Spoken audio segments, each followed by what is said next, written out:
So, I want to talk about Alphastar, and basically, I went on a tangent trying to figure out if there's better approaches to the stock market trading app that I've been working on.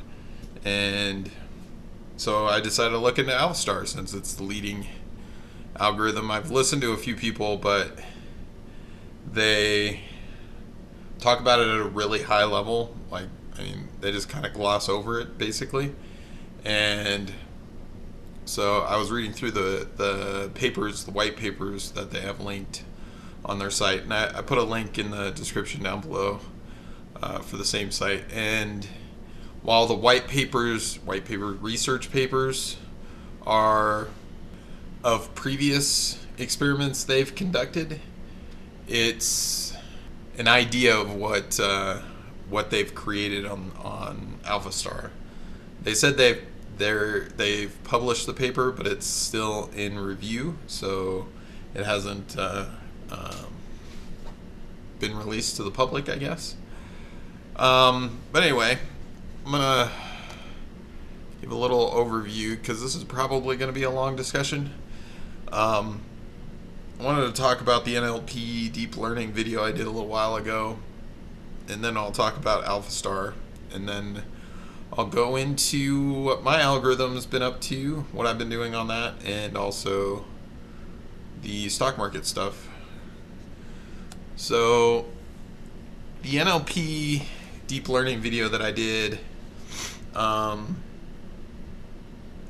so I've been working with TensorFlow for the past year, and I did that video like almost maybe 3 years ago now. I based that video off of Andrew Ng's presentations. And his presentations basically, again, not talking at a technical level. Apparently he was talking at a high level. And he discussed it in a similar manner to what I discussed in the video, basically just having more neural networks talking to each other, layering neural networks on top of each other. But in reality, I'm assuming that TensorFlow is a direct result of Andrew Ng's work because he was like the lead or the creator of DeepMind, and then Google bought DeepMind and turned TensorFlow into a product. So I'm assuming TensorFlow is directly related to that. And my understanding now, or my opinion now, is that a regular neural network uses summation and averaging to compute the output or the results of the graph. And deep learning is vectors and matrix math, i.e. tensors. And so I believe that is what deep learning is. It's not some convoluted neural network implementation. It is, because the vectors and matrix math allows faster computation. It allows leveraging of a GPU over the CPU, and so it's significantly faster, which allows you to create larger neural networks, more complicated architectures, which this Alphastar really is a complicated architecture. So anyway, I just wanted to update on that because it was bothering me. So on to, so I already mentioned this at the beginning, but I'll mention it again. So the reason I was looking into Alphastar is because of the market trading algorithm I've been working on. It isn't really performant. It isn't performant. It executes in like an hour, so it's fast, but I'm executing an hour per, so what do they call them? The basically the length of the network layer and the depth of the network. So how many nodes wide do you have? How many nodes deep do you have? But trying to iterate through all of those and find one that works. I have a few strategies going, random selection within a given space, and then minimizing the amount of testing that happens to calculate the result of, or the efficiency of that graph. And I have reached a high level, which is like 83% accuracy, but the dollar value on trades isn't as great, so it's not finding the optimal trades. I wanted to see if I'm missing something and maybe there's a better algorithm out there. I mean, I'm using tensor or technical analysis. That's my data smoothing, if you will. And then I'm using the neural network to determine which trades to make. And then I'm also using some sorting. So I predict trades against all the assets in the market, or a large number of them, because again, it's a lot of processing to do all of them. And based on the performance, I'll determine which one to trade against. And then based on what the neural network is saying we should do, then creates the action that needs to take place. And so it seems to be working from the couple of tests that I've done, but it's still not fast enough to trade at a rate that is capable of being production ready. So it needs to be able to trade within the first hour of the day kind of speed, and it's taking like a week to do so. So anyway, let's talk about Alphastar. Alphastar is DeepMind's attempt to play StarCraft 2, and I would say they're successful at it. I mean, it's not an attempt anymore. It's a successful achievement that they've succeeded at doing. And I have a simple diagram of what it is. Basically a convolutional neural network that they've figured out how to run in parallel, so to optimize the execution. And then it feeds into a reinforcement learning algorithm, and then long-term, short-term memory algorithm, and then an auto-aggressive policy. Again, the papers I read were not of the actual implementation of Alphastar, but previous attempts at trying to solve this, and they reference those as their starting point or how they got to where they're at. So this is an assumption of their architecture based on reading those papers. So not 100%. But the CNN is basically a data transform, taking the 2D image that StarCraft spits out, and then basically, so you have a full two-dimensional picture, and then breaking it into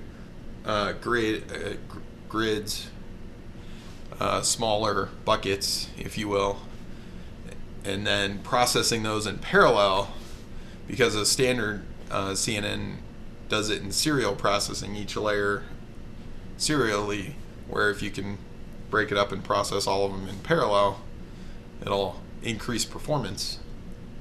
And so that's what they basically are doing, and then recombine them as a single result data input for the reinforcement learning.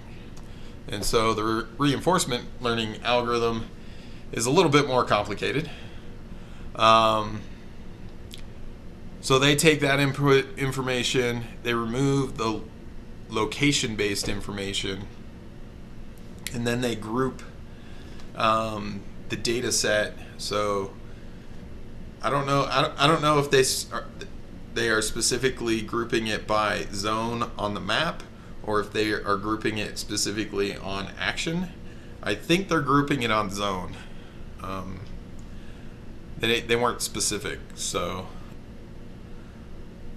my assumption is they were doing it by zone, because the I can't remember what this thing's called for some reason. The auto-aggressive policy is based on actions, as opposed to this is based on zones. So reinforcement learning is based on zones, in my opinion. And so in a given zone, what are we doing? And they treat each zone as its own little game and process them independently, which again increases parallelization, which increases computing.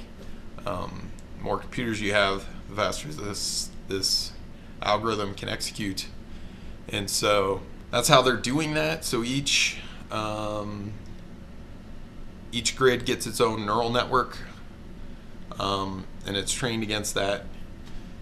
And then once it determines what it wants to do in that zone, it adds back the location to each zone, combines them into one data set, passes it through a pointer network. So this is a new thing that they created. I'm not sure exactly how it works because they talk more about the concept of what it is as opposed to how it applies to what they're doing. Basically, they're saying that this controls how to place the action on the screen, but it also determines which actions it wants to perform. So it's a little more complicated, but basically it sounds like it's the interface to the game, as opposed to it's still using a neural network to determine those actions, which is based on the output of the previous execution. But exactly how it's working out, I didn't really grasp it. I'd have to read it again. So anyway, after that, they output the results into the long-term, short-term memory. This thing's a little convoluted.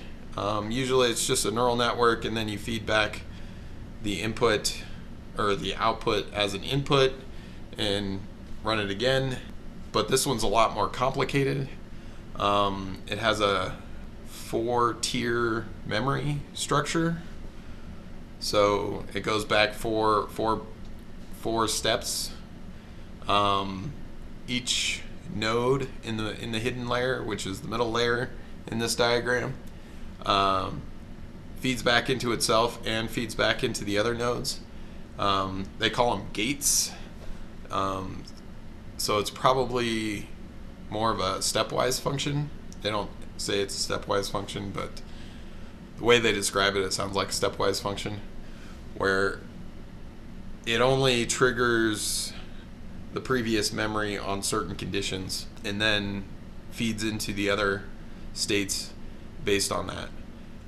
So sometimes the previous memory states might be triggered, sometimes they won't be triggered. This eliminates some feedback loops, some infinite loops, or causing it to go into a complete error state. So instead of minimizing the error, it's just propagating the error. So they've definitely made some improvements in this space from an algorithmic standpoint. And so that's pretty much that one. It's not too complicated. I mean, it is, but it's not that bad. So this outputs the result of, should we focus on one of the other grids, or should we focus on the current grid that we're on? That's probably the determination that's going on in this space. Then we go to autoregressive policy.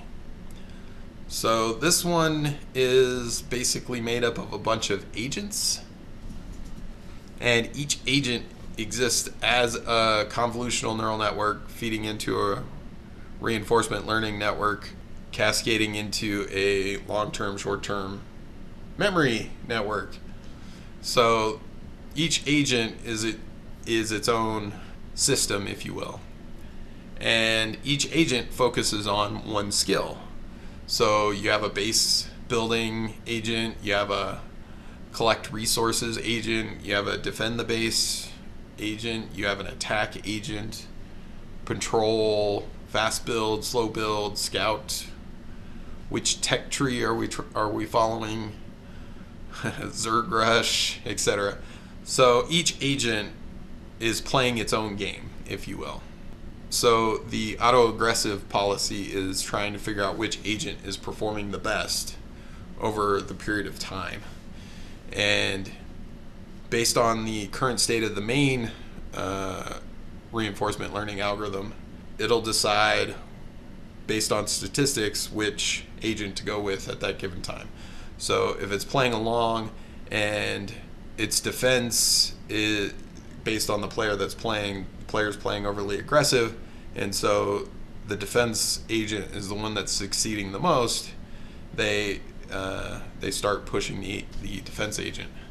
And so I wanted to focus on this one a little bit more than I've done on the other two or three.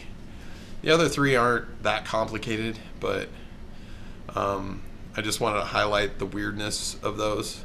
This one, to me, the state policy algorithm, Q-learning, or policy map, or basically this algorithm, to me, is the algorithm that drives the whole show. It's basically telling the neural network what to do. The neural network is more like just trying to say, okay, we're going to build another unit, or we're going to move unit A to unit B, unit A to location B, or whatever. It's not really making any hard choices.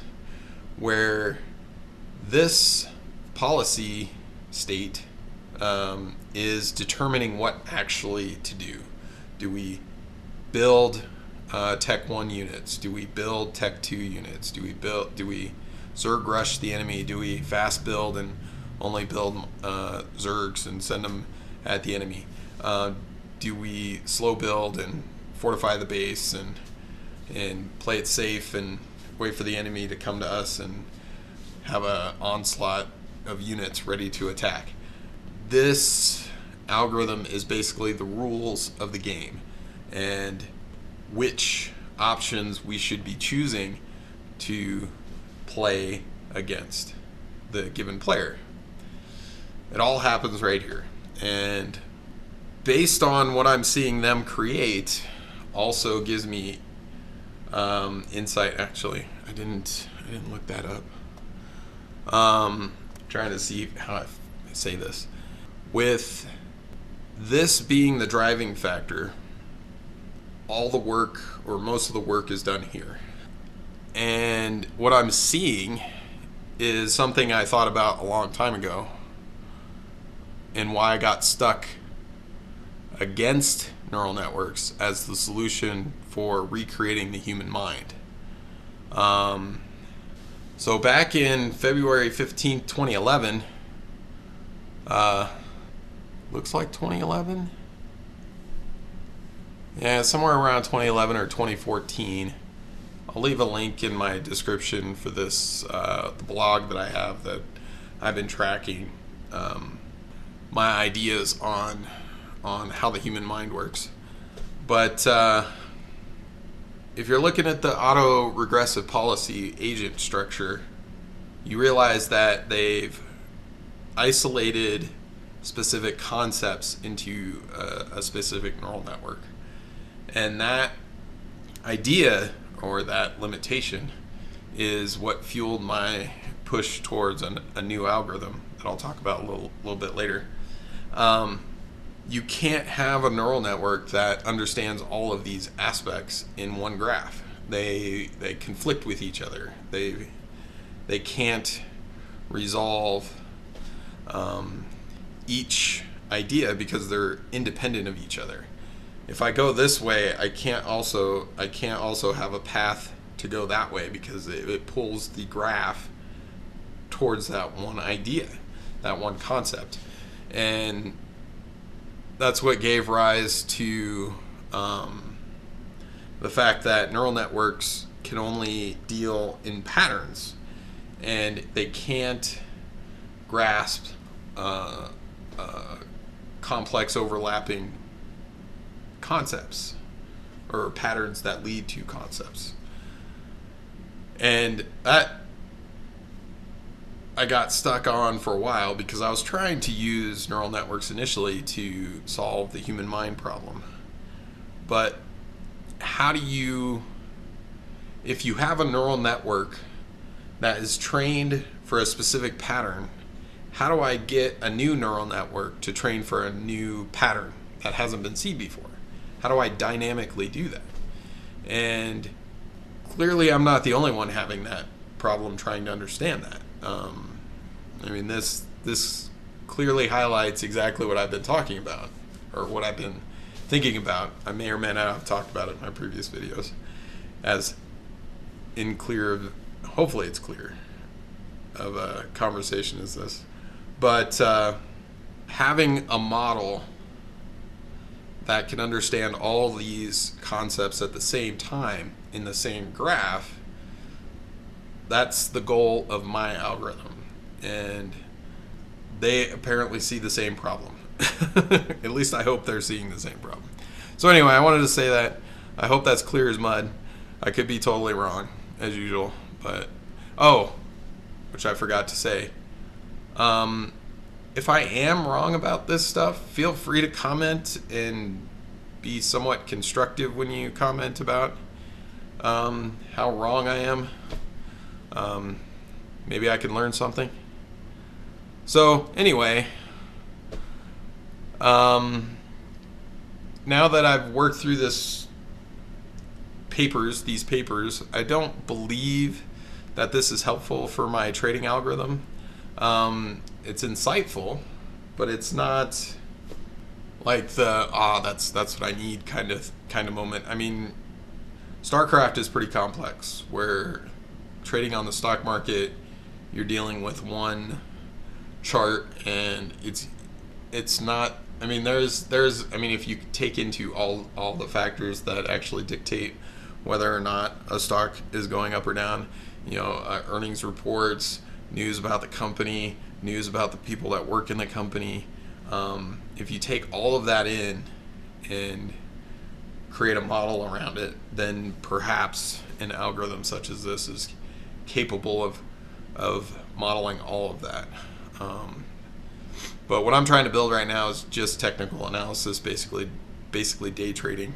And so I don't see this helping what I'm currently working on. But hopefully me talking through it helps people understand it a little bit better, and maybe encourage people to read the research papers and tell me how wrong I got it. But